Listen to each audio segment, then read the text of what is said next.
तो दोस्तों, पिछले एपिसोड में हमने देखा कि साहिल अपनी लाइफ में कुछ फैसले लेने वाला था। उसके लिए वो ऑफिस के लिए निकला था। जिंदगी में कुछ फैसले तुम्हें लेने पड़ते हैं जब वो आपकी जिंदगी की सबसे प्यारी याद को याद बना दे। आज साहिल के सामने भी कुछ ऐसी ही मजबूरी थी। रोजी के साथ एक ही ऑफिस में काम करना किसी दूसरे अपराध से कम नहीं था। उससे भी गहन अपराध मैं पहले ही कर चुका हूँ। अब मुझे ये फैसला लेना ही होगा। ऑफिस में बहुत अच्छे पद पर कार्यरत होते हुए भी साहिल अपना आज इस्तीफा हाथ में लेकर बड़ा फैसला करने जा रहा था। न जाने किस्मत कैसे कैसे खेल खिलाती है। थोड़े वक्त पहले जिंदगी सुहाने मौसम की तरफ बाहर ला रही थी। एक ही पल में कब पतझड़ का मौसम जिंदगी में कांटे ले आया उसे पता ही नहीं चला। सर, मैं आज नौकरी से इस्तीफा देना चाहता हूँ। लेकिन क्यों साहिल? तुम मेरे ऑफिस के सबसे चमकते सितारे हो, मेरी हर कामयाबी का हिस्सा हो। एक तुम ही तो हो जिस पर मैं विश्वास करता हूँ। क्या हुआ? कोई अच्छा ऑफर मिल गया क्या? सैलरी कम है क्या? तुम बस एक बार बोलो कितना पैकेज बढ़ाना है। नहीं सर, आपके शब्दों से मैं तृप्त हो गया, पर मेरी मजबूरी मैं आपको बता नहीं सकता। बस ये समझ लीजिए कि ये मेरी मजबूरी है कि मैं आपके सानिध्य में काम नहीं कर पाऊंगा। मुझे कोई अच्छा ऑफर नहीं मिला है और यह भी जानता हूँ कि आपसे अच्छा बॉस मुझे कहीं नहीं मिल सकता। मैं मजबूर हूँ। आप मेरा इस्तीफा मंजूर कर लीजिए। ये मुझ पर एक बहुत बड़ा उपकार होगा। मैं अब आगे काम नहीं कर पाऊंगा। और साहिल अपना इस्तीफा बॉस की टेबल पर रखकर चला जाता है। उसकी नजर सामने से आ रही रोजी पर गई। आज वो नजरें झुकाए कैसे उसके सामने से निकल गया वही जानता था। पर यह रोजी को गवारा नहीं हुआ। उसे लगा कि साहिल उसे नजरअंदाज कर रहा है। कुछ वक्त पहले जिसकी बाहों में उसने हसीन पलों की अनुभूति की थी, आज वो नजरें मिलाने से कतरा रहा है। साहिल ने अपना बैग उठाया और वहां से चला गया। रोजी सर के कैबिन में पहुंची। सर, आज साहिल सर कुछ परेशान लग रहे थे। क्या हुआ? वही तो मैं जानने की कोशिश कर रहा हूँ कि क्या हुआ। ऐसा क्या हुआ कि वो आज मेरे पास इस्तीफा लेकर आया? इतना अच्छा काम कर रहा था, अचानक क्या हो गया?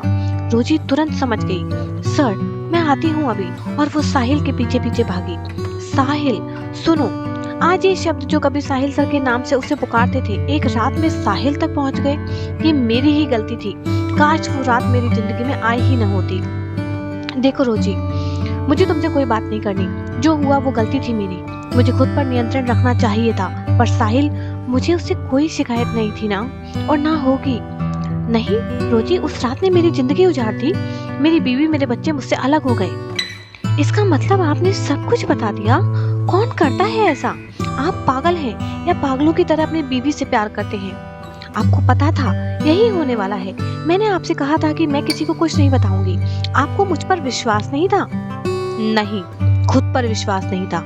जब मैं अपनी बीवी का विश्वास तोड़ सकता हूँ तो भला किसका विश्वास संभाल सकता हूँ? और आज ये नौकरी भी आप मेरी वजह से छोड़ रहे हैं। मुझे एक मौका दीजिए सर। मैं आपकी पत्नी से बात करूंगी, उन्हें समझाऊंगी। इसमें आपकी कोई गलती नहीं थी। मैं गलत थी और मैंने आपको मजबूर किया था यह सब करने के लिए। नहीं रोजी, तुम मुझसे और मेरी पत्नी से दूर रहो। मैं पहले ही उसका विश्वास खो चुका हूँ। अब उसे मेरी जिंदगी में नहीं खोना चाहता। क्या गलती है मेरे बच्चे की वो मेरी सजा भुगत रहा है? साहिल, मैं इस्तीफा दे देती हूँ। इस कंपनी को तुम्हारी जरूरत है, मेरी नहीं। मेरा क्या है, मैं कहीं और जॉब ढूंढ लूंगी, पर बॉस को तुम्हारे जैसा इंसान नहीं मिलेगा। नहीं रोजी, तुम बस मुझसे दूर रहो। मैं जब जब तुम्हें देखता हूँ मुझे मेरी वो भूल का एहसास होता है। मैं सब कुछ खो चुका हूँ। अब मुझे अकेला छोड़ दो। और साहिल वहां से निकल जाता है। क्यों रो रही हो राइमा? क्यों रो रही हो राइमा? जो तुम चाहती थी वही तो हो रहा है। मैं कैसे बताऊं पूर्वी, कल मैंने अनय को कैसे संभाला। उसके सवाल मेरे हर झूठ से संतुष्ट हुए। जब उसने मुझसे पूछा पापा कहाँ हैं, मुझे झूठ बोलना पड़ा कि वो काम से बाहर गए हैं। इसलिए हम पूर्वी मौसी के घर आए हैं और कुछ दिनों के लिए। पर कब तक मैं उसे ये झूठ मनाऊंगी? एक न एक दिन वो समझ जाएगा। देख राइमा, साहिल भी चाहता तो ये झूठ का रिश्ता झूठ के दम पर निभा सकता था और तुझे कानों कान खबर भी नहीं होती। तू क्या कर लेती?